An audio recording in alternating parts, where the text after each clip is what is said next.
¿Cómo es una visita a Solo Runners? Te lo cuento. Asesoramiento personalizado, trail running, atletismo, solo primeras marcas. Distribuidor oficial de Hoka, La Esportiva, Salomon SLab, New Balance y mucho más. Tu calzado, tu ropa, tus complementos y todo con la experiencia del líder del sector outdoor en España. Y si eres de los que compras con un clic, tus productos favoritos en solorunners.com. Disfruta de la meta con Solo Runners. ¡Prepárate para el ascenso con Brooks! La nueva Catamount 2 te eleva a las cumbres de todo el planeta. Jordi Gamito, Mireia Pons, Gisela Carrión o Alex García eligen la nueva zapatilla con la innovadora placa de propulsión Skybolt para sus entrenamientos y competiciones. Aprovecha su eficiencia en tramos de subida y su confort para disfrutar de las sesiones más exigentes. Y no dudes en echar un vistazo en www.brooksrunning.com a la nueva línea de ropa de trail running diseñada por los atletas de Brooks y busca tus zapatillas en tu tienda especializada de referencia. Recuerda, Run Happy. Bueno, vamos a ver este martes a cerrar o abrir la parte de verano y cerrar la temporada. No sé cómo lo planificarán unos y otros con Juan Carlos Granado. Juan Carlos, ¿qué tal? Muy buenas. Hola, muy buenas tardes. Bienvenido de nuevo. Sí, ya llevaba unas semanitas sin volver por aquí. Y bueno, ¿qué tal por Innsbruck? Opinión personal o valoración personal, ya para quitarnos la pregunta. Bueno, sí, hemos hecho una especie de... Ya estábamos allí haciendo un poco lo que es la evaluación del campeonato y bueno, pues tiene como varias facetas que han cuidado muy bien y otras no tan bien. Entonces la parte técnica, deportiva y más relacionada con lo que es los tiempos, las alfombras y toda esa parte la estuvo bien, los circuitos estuvieron bien y toda la parte más o menos técnica bien. Le dieron mucha importancia a la imagen, que sí que se vio en muchos momentos. Y bueno, luego pues a nivel interno la logística, pues todos coincidimos en que falló. Ellos escudándose un poco en el cuidado del medio ambiente, que me parece bien, pero bueno, yo creo que le echaron un poco de morro. No, yo me acuerdo cuando estuvimos hablando del primer día, ¿no? Con el tema del teleférico bajando de la subida vertical, que todo el mundo decía lo mismo, que pasa que había una cola ahí como en el Corte Inglés. Bueno, yo como soy anticolas, no puedo echar colas. Bueno, de hecho me aproveché de tu llamada para colarme, porque no, yo es que soy anticolas total. Me quedé tomando una cerveza en un helado mientras la gente hacía colas. Es que si yo voy a estar bien me bajo corriendo. Lo que pasa es que con la rodilla como la tengo, pues eran 6 o 7 kilómetros y no procedía para estar toda la semana destrozado. Luego me tocaba hacer bastante trabajo en el campo. Pero vamos, sí, esa parte... Bueno, el transporte fue bastante desastroso en general. Y la valoración deportiva de, por ejemplo, te hago dos. Una muy rápida, la del tema del recorrido del Classic, que ha vivido muchos...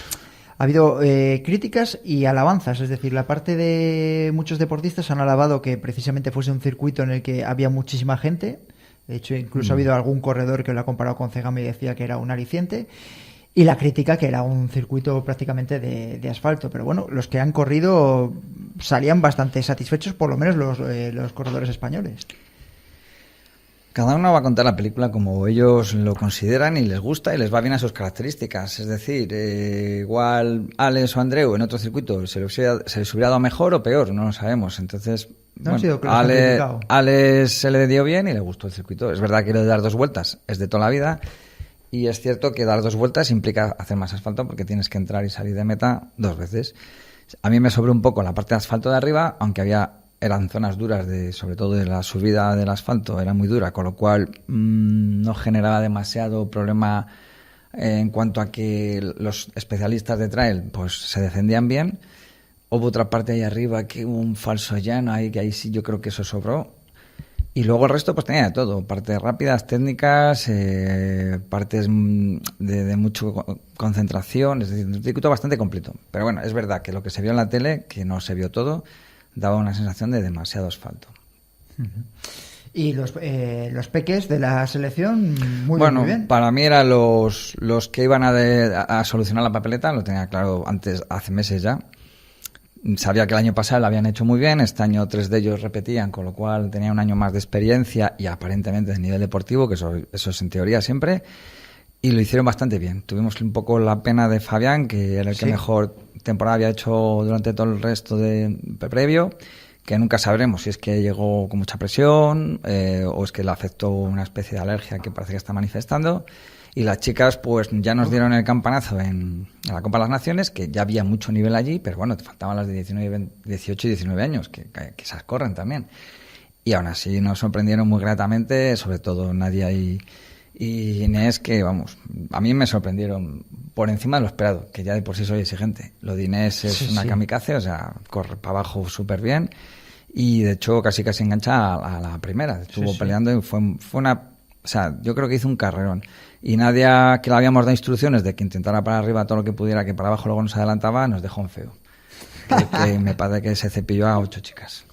Con lo cual, pues parece que está muy bien diseñada. Y eso que a la vez, los que hayáis tenido oportunidad de estar al lado cerca de Nadia, es, vamos, aparte de la más pequeña por edad, es la más pequeña en todos los sentidos. Y no se achanta ni nada, y vamos, hizo un carrerón bestial, vamos. O sea, la verdad es que los niños nos dieron la alegría, junto con casi volver a ganar otra vez a Italia en el Classic, que para mí hubiera sido ya el bombazo, pero bueno, la caída de Miquel ahí nos lastró, pero bueno, esto es parte del deporte. Y aquí claro, es lo que decía yo al principio del programa, es decir, es que no sé cuántos esguinces ha habido este fin de semana de corredores favoritos, élites y demás, que dice que parece que solo le pasa a la clase media, como digo yo, lo de los esguinces de tobillo, pero es una salvajada la de esguinces que ha habido en corredores que van a lastrarse lo que van a ser... pues el próximo mes y medio o casi seguro ya, es decir, se van a meter ya en los albores del UTMB. Y es que esto es así. Sí, no, este deporte tiene cierto componente de riesgo y hay que contemplarlo. Es decir, nosotros sabemos que a Miquel le pasó esto, pero no sabemos lo que le pasó a las otras selecciones, que igual también tuvieron su intrahistoria, como suele ocurrir en el alto deporte. Entonces, bueno, pues nosotros tuvimos ese fallo, pero bueno, tuvimos un gran rendimiento de Ibai, por ejemplo. También, es verdad. Con lo cual, pues bueno, uno va así es el deporte, o sea, lo vemos continuamente. A ver, porque Juan Carlos Granado está hoy para hablarnos, abrir los micrófonos a los oyentes, para contestar dudas técnicas que a ti te gusta. Te he hecho un spoiler y te he ido pasando alguna por si acaso tenías que preparar alguna o algo, pero bueno. A mí la verdad es que hay oyentes que son súper... Sí, quiere la carta a los Reyes Magos algunos. Sí, pero súper preparados, vamos, no se me ocurrirían a mí A mí como introducción simplemente decir que algunos que quieren recetas es inviable y luego contextualizar la situación de cada uno para dar una respuesta muy concreta es muy difícil. Bueno, pero bueno, dicho esto, como introducción, vamos a ver qué podemos hacer. Genérico. He visto mucho lo de, fíjate, ¿qué puede ser la pregunta más repetida antes de entrar en ella? La de entrenar no entrenar a máxima intensidad, que yo creo que es una cosa... que han escuchado del tema de Kilian, de entrenar en zona 3 muchísimo tiempo. ¿Kilian dónde vive? Ya, bueno, yo te cuento. Se ha puesto de moda y ya ha traspasado las barreras del trail. Y ya es muy bueno que la gente del trail empiece a preocuparse de las teorías del entrenamiento, que empiecen a preocuparse cómo hay que entrenar, o sea, que empiecen un poco a educarse en la cultura del entrenamiento, porque hasta ahora ha sido todo, yo salgo al monte y según me pilla. Si tengo que salir delante de una cabra, pues corro.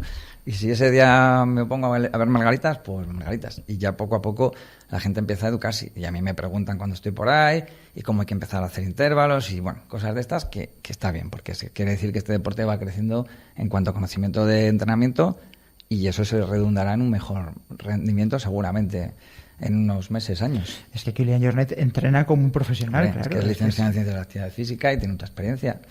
Es que cuando muchas cometió veces... errores, por ejemplo, preparándose sus 24 horas, que hay cometido errores de principiante. Yo creo que él lo admitió. Pero él es un tío que está al día, está súper al día de todo lo que se mueve en el mundo del entrenamiento y dado que en Noruega son grandes estudiosos y hay mucha cultura del entrenamiento, porque el deporte allí es algo que se valora ciertamente en gran medida, pues él está, vamos, no hace falta estar en Noruega, porque ahora todo es universal.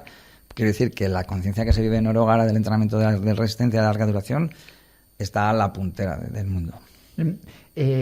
A raíz de esto y viendo las preguntas de los oyentes, es decir, que son preguntas de gente que se preocupa, lo que estás contando. Lo que te dije off the record, fíjate el chaval que ganó el reto que fue allá donde Kilian, al Trailing Camp, sí. Hablaba y parecía un tío súper embuido en los términos de entrenamiento, que el tío podías hablar con él perfectamente. Pero escúchame, cuando estuvimos hablando, él mismo te admitía que no había tenido un reloj tan bueno como el que tenía ahora y demás historias, es decir... Y a raíz de esto, ya te hago otra pregunta. Es decir, me vais a echar la culpa por monopolizarle, pero hace mucho tiempo que no hablo con él de cosas de entrenamiento de actualidad. Se planteaba en redes sociales el debate de Courtney Dauwalter si es la mejor corredora de ultradistancia Bueno, pero eso ya no es entrenamiento. De eso la ya historia. es opinión. A eso te voy. Sí, es una opinión, pero viendo cómo se mueve el sector, lo que es la clase media, baja, alta, es decir, bueno, baja no voy a decir, pero media, alta, corredor aficionados que ya se preocupan tanto por el entrenamiento, por la nutrición. Podemos decir que a lo mejor estamos viviendo el momento más alto del mundo del trail running y la ultradistancia, ¿no? Es que lo contrario sería preocupante. Bueno, vale, pero si es un deporte en pañales que lleva, como quien dice, 15 o 20 años empezando. Si estamos en retroceso, mal iríamos. Bueno, pero es que se planteaba y decían, no, Courtney Dauwalter es la mejor corredora de ultrarunning de la historia. Pues y salían varios ejemplos, digo, pero si esas chicas han desaparecido prácticamente en 1 o 2 años. Uh-huh. Es decir, y esta chica por lo menos tiene una trayectoria ya de 5 o 6 años y se mantiene ahí en la élite y haciendo... Parece que va más, ¿no? No sé, esto puede ser que mañana le dé un dolor de cabeza y se tenga que retirar. Quiere decir que el deporte de alto nivel es así y yo creo que ya se está pasando un poco... La verdad es que yo no sé lo que hace durante los grandes momentos de su carrera atlética. Baja rock ahora, en 15 días. Pues si baja rock en 15 días y eso sigue siendo su tónica de competición y entrenamientos. Hay gente que es verdad que tiene una predisposición especial a aguantar grandes dosis de volumen, pero lo normal es que lo pague en unos meses, años, o sea, que no acabe su carrera deportiva, aunque ya es mayor, ya tampoco creo que tenga que estar pensando en futuro.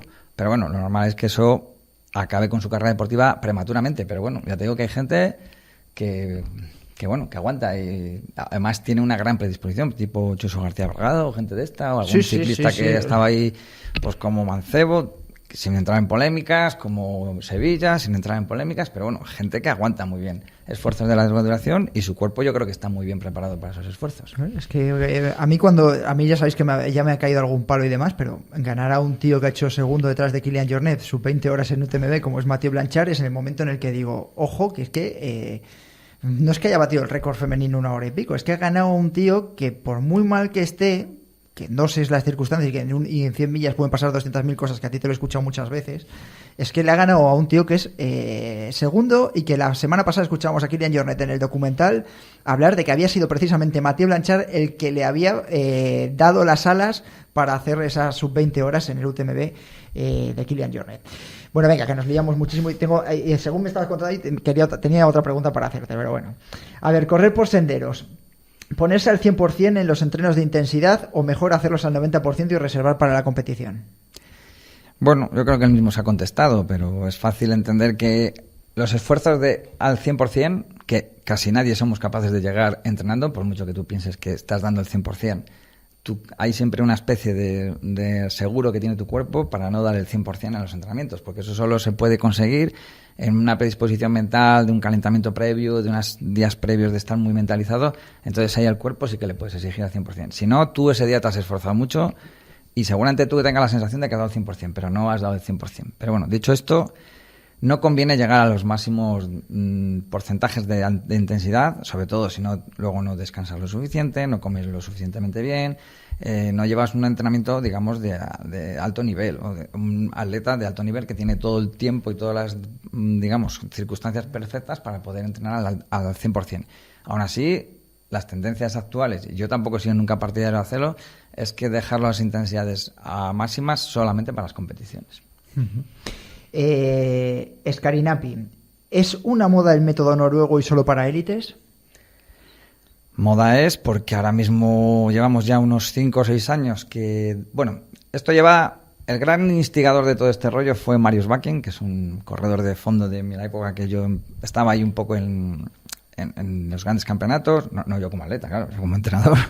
Y sí que me acordaba que había un noruego por ahí que se fue a Estados Unidos, era médico. Bueno, pues el tío hacía cosas muy potentes para aparentemente las condiciones que tenía.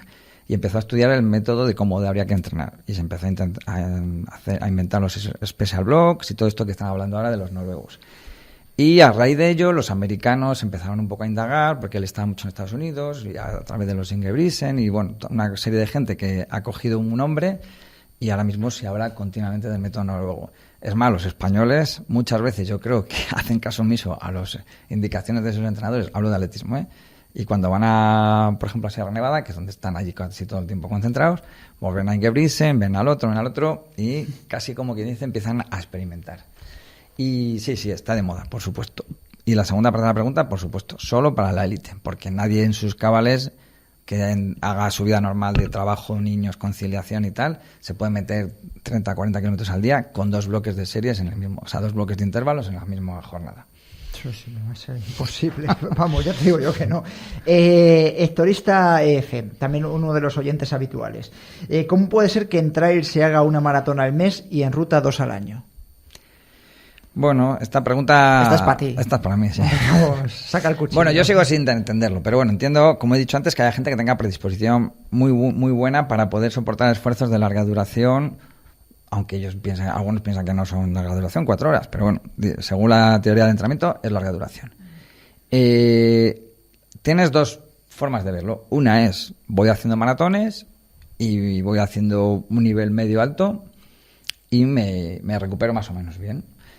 No las planifico, simplemente van entrando dentro de mis planes de entrenamiento. Hago una maratón al mes o cada 2 meses y digamos que me recupero mucho más fácil porque no he dado el 100% aparentemente en esa carrera, aunque tú acabes destrozado al acabar los 40, 50 kilómetros. Eso se puede leer de 2 maneras. O vas así teniendo un nivel medio alto durante todos los años que estás haciendo esa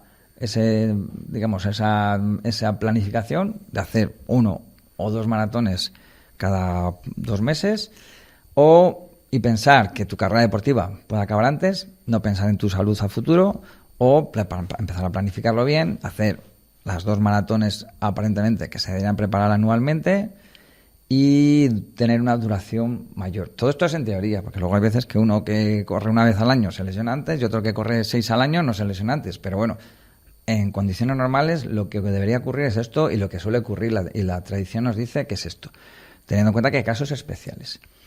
A mí me parece muy difícil que una deportista prepare una maratón cada 2 meses y rinda al 100% cada maratón. Quiere decir que es imposible hacer una preparación cada 2 meses, porque entre que te recuperas 10 o 15 días de la anterior y preparas un poco la siguiente y tienes que descansar la anterior, ¿cuántas semanas te quedan en medio para preparar un maratón? Menos de un mes. Sí. Entonces, no sé si es una preparación consciente para hacer 3, 4, 5 horas de esfuerzo. De Comar 98. Volumen de kilómetros para preparar, por ejemplo, un maratón de montaña o calidad y menos kilómetros. Ejemplos. Esa es la receta. La receta, sí. Es que bueno, yo me he negado a hacer muchas recetas ya en revistas de entrenamiento porque considero haz algo genérico. Considero que es inviable adaptarse al contexto de cada persona, pero vamos, lo normal es que dediques 8, 10, 12 semanas mínimo para preparar una maratón, sea de asfalto o sea de trail, y que el volumen de entrenamiento, hablando en trail, porque no vamos a hablar de kilómetros, porque yo no sé, bueno, es verdad que ahora se empieza a hablar más de kilómetros, dado que hay gente de alto nivel que está empezando a hacer kilómetros, como puede ser el caso que hablaba el otro día en el training camp de Kilian, que empezaron a hablar de que solo hacían 2 días de desnivel. Entonces ya lo de las horas pasa a un segundo plano y empieza a tomar más importancia los kilómetros, porque puedes adaptarlos a un ritmo concreto. Pero bueno, lo normal es... Me gusta a mí que hayas escuchado eso, bien, me gusta. Ya sabes que yo solo escucho, soy selectivo. Para eso está en YouTube. Joder, no, está en YouTube y está el podcast que está todo seleccionadito para lo que te interese y lo que no te interesa. Claro. Entonces, bueno, pues más o menos tienes que adquirir mínimo 10 horas a la semana para poder, digamos, afrontar un reto de larga duración. Y en kilómetros, pues los más populares están haciendo 60 kilómetros, pero simplemente con el objetivo casi de llegar.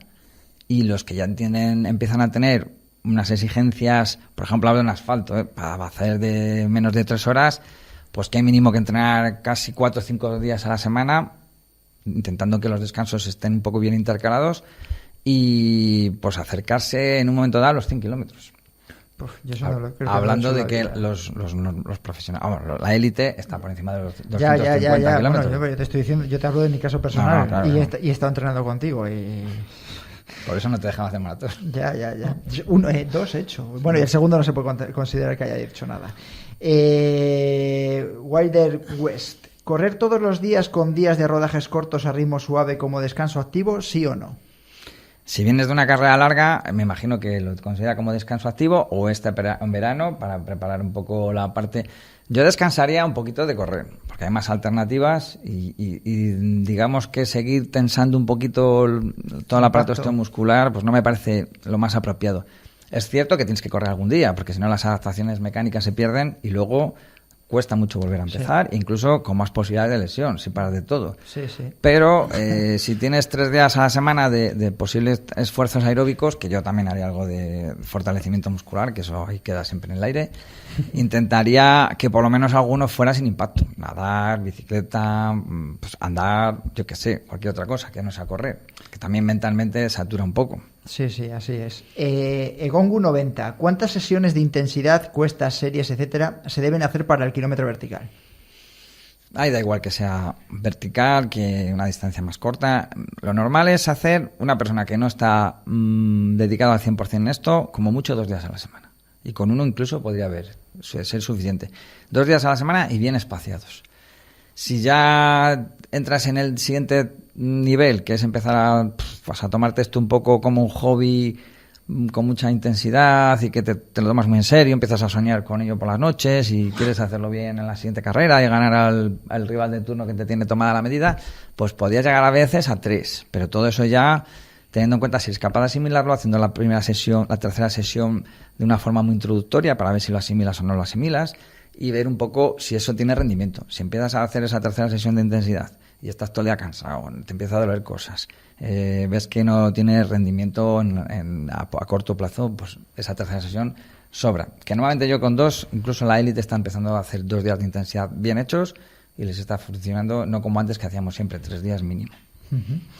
Nos vamos al club de Strava, donde también te han dejado preguntas. David Palomo, en un entrenamiento en hipoxia normovárica, ¿considera oportuna la suplementación con hierro? Eso no es una pregunta para mí. Estaba pensando, según lo estaba leyendo, en Belén. No, es una pregunta para un médico. Con hierro, espera, yo ya me iba ya al hierro intravenoso. Es que el hierro oral...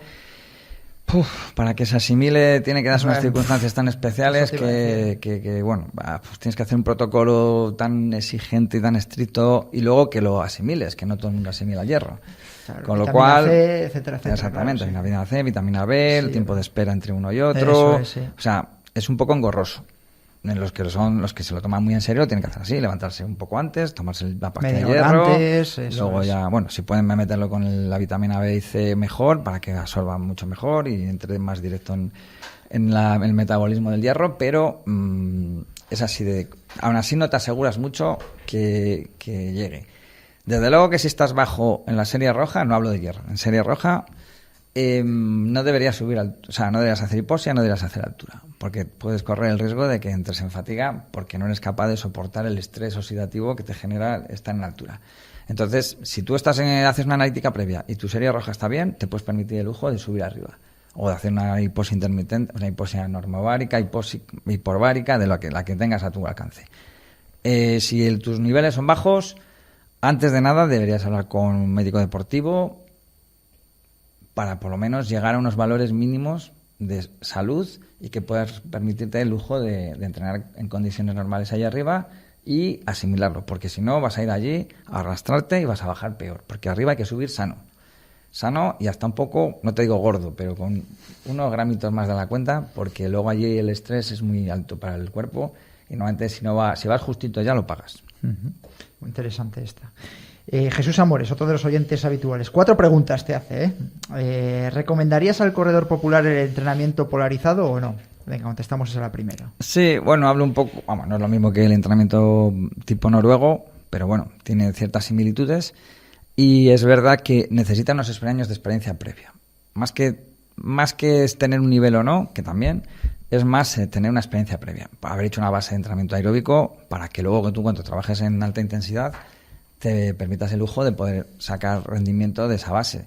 Si estás empezando 1 año, 2 años y te quieres empezar el entrenamiento polarizado o tienes unas condiciones innatas súper especiales o normalmente no lo vas a asimilar bien porque estamos hablando de que haces 3, 4 días muy suaves, pero muy suaves y 1, 2 de mucha De intensidad. zapatilla. Entonces, asimilar eso, ahora mismo te pones el planteamiento de una persona de la calle que empieza a entrenar y lleva 1 año, 2 años, y le planteas esa forma de entrenar, y seguramente es que no sea ni capaz de llegar a alta intensidad, como he dicho antes. Porque un atleta cuando empieza a correr, el problema que tiene es que tiene pocas velocidades, como digo yo. Es decir, un coche antes tenían 4 velocidades, ahora tienen 6. Pues un atleta cuando empieza a entrenar tiene 2 o 3 en el mejor de los casos. Y poco a poco va aumentando sus techos y va aumentando su número de velocidades. Cuando tienes la 6ª ya, pues ya puedes trabajar en alta intensidad. Si llegas a la 4ª, a la 5ª como mucho, difícilmente vas a poder entrenar de esa manera. De hecho, la mayoría de los corredores no quieren hacer distancias cortas Para no llegar a la 6ª. porque no llegan a la 6ª. O porque no se puede llegar. Entonces no disfrutan en las carreras cortas cuando dicen, carreras de media hora, 1 hora. Y pues, que eso es explosivo. Que no sé, que todavía me no, es que digas que sea explosivo, es agónico. Es agónico porque no tienen capacidad de ir sí, cómodos a unos sí. ritmos altos. Que es que la mayoría somos diésel, te iba a decir. Claro. Claro. Es que llegar Si no has tenido un bagaje previo, no sé, de correr, de atletismo, de cualquier esquí, deporte. Imagínate, patinaje, de cualquier deporte que te haya metido esas intensidades de joven, es imposible llegar a ahora, eso. y más ahora. Es decir, yo sí que, siempre digo lo mismo, el de haber hecho un deporte de base te permite conocerte de determinadas Es que ahora mismo maneras, había gente que le dices que es ir a 3:30 y te dice, eso es imposible, eso es rapidísimo, claro. Dices 3:30, pues eso será lo mínimo que tiene que tener alguien para empezar a correr. Ya, pero bueno, tienes que pensar que, sí, claro, que el público al que nos estamos dirigiendo del 3:30 es un 15%, un 20%. Sí, pero bueno, por eso esas preguntas están muy bien dirigidas, pero hay que contextualizar a ver a quién se las damos, porque a ver si le estamos dando estas pautas y la mayoría de los oyentes son gente que lleva 2 o 3 años y sin entrenamiento pautado y empieza un poco a hacer el burro. Mira las preguntas que le hacíamos el otro día a Álvaro, que era el de Training Camp, que queda segundo con el entrenamiento de Kilian Jornet, pero no porque todo el mundo vaya a entrenar con Kilian Jornet va a conseguir los resultados de Álvaro, que nos ha dicho que prácticamente su temporada vacacional está currando y no hace nada, pero el resto tiene una base y además se lo toma bastante en serio, como tú mismo has analizado. Segunda pregunta, ¿cómo sabes cuál es el volumen de entrenamiento a la semana en kilómetros que eres capaz de asimilar? Asimilar es la palabra clave. Para eso, pues tienes medidas indirectas o medidas directas. Las medidas directas, pues puede ser el pulso, para ver si se te va subiendo o no, la variabilidad de la frecuencia cardíaca. Bueno, ahora los aparatos estos tienen bastantes parámetros que nos dan una información genéricos, más o menos. Sí. Más o menos, bueno, los algoritmos empiezan a tenerse en cuenta. Incluso el Training Peaks en este tipo de trabajo, para lo que es la recuperación y tal, te puede llegar a funcionar si le alimentas, claro, si le vas dando información. Y eso es la clave, ¿eh? Hay que alimentarlo todos los días, que te vea el descanso del sueño, el entrenamiento. Si te le quitas durmiendo, pues ya, por ejemplo, ya pierde mogollón de cantidad de datos para poder luego hacer los algoritmos. Pero bueno, esa es la parte, digamos, más directa. Y luego está la indirecta, la de decir si tú te encuentras descansado cuando vas a entrenar al día siguiente o suficientemente descansado para poder cumplir con los objetivos de la sesión que te toca ese día. Y al final, lo que te va a decir si estás asimilando o no es que vas mejorando. Si no mejoras, quiere decir que no estás asimilando, teniendo en cuenta que hay periodos de meseta o incluso de bajada de rendimiento que es necesario para poder luego volver a subir, pero para eso hay que tener paciencia. Es decir, si estoy 2 meses o 3 que no mejoro, o una de dos, o estás haciendo las cosas muy mal, o tienes que tener paciencia para que ese entrenamiento que has hecho durante esos 2 o 3 meses, que te está costando asimilar, den frutos. También hay que saber descansar, claro. Sí, eso es lo que no sabemos muchos. Te voy a pasar directamente, vamos a omitir una, porque dice que cómo ir incrementándolos y demás, pero la última me interesa mucho, además es que nos quedamos sin tiempo.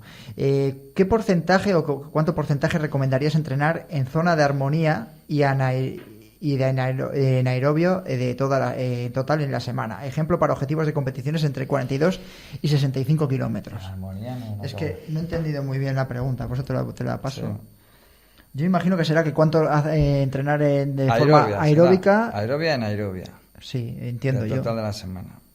Para objetivos de competición entre 42. Sí, para algo un poquito más de maratón. Bueno, esto es casi hablar del entrenamiento polarizado, es decir, qué porcentaje de kilómetros o de tiempo le dedicas a una fase del entrenamiento, con fase 1 o 2 o a la fase 3, es decir, a las 3 fases típicas de Skinner, es decir, si le dedicas a ese... A ver, eso tiene que secuenciarse, por supuesto. No puedes dedicar todas las semanas el mismo porcentaje a la parte aeróbica y a la parte anaeróbica.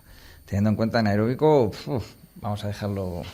Porque habrá algún purista que diga, joder, ¿qué dicen estos? Pero bueno, teniendo en cuenta que anaerobio es un término muy abusado de emplear. Pero bueno, Hablando de unas intensidades más altas, pues en esas distancias que estamos hablando, la parte de alta intensidad cercano a la zona anaeróbica, como he dicho antes, pues hombre, normalmente no tendría de que superar entre un 10 y un 20% como muchísimo del volumen total del entrenamiento. Porque la parte principal de este entrenamiento es una mixta, o sea, es una transición entre aeróbica y anaeróbica, porque estamos hablando de una persona que está corriendo entre 40 y 60 kilómetros. Lo que la parte anaeróbica es muy cortita, o sea, vamos a dedicarlo a ciertas cuestas cortas o incluso dentro de un entrenamiento mixto con doble objetivo, más de potencia aeróbica, le puedes dar unas pinceladitas de algo de alta intensidad anaeróbico, entre comillas. Hacer una sesión pura y dura de alta intensidad anaeróbico, como no es a que lo dediques al hacer un buen gimnasio, con saltos, trabajo de fuerza máxima y tal, pues no se contempla en un maratoniano de esas características, vamos. Te he entendido perfectamente. Muchísimas gracias, por haber estado, ¿sabes? No te voy a decir que te quedes a la tertulia de Courtney Water porque hay palos esta semana, por quedarse a la tertulia de Courtney Water, así que nada. Bueno, pues, si hay gente que quiere estar, yo le dejo muy educativo, Juan Carlos. Muchas gracias. Nada, a vosotros. Escuchamos pista de Trail Kit de Dani Sanabria.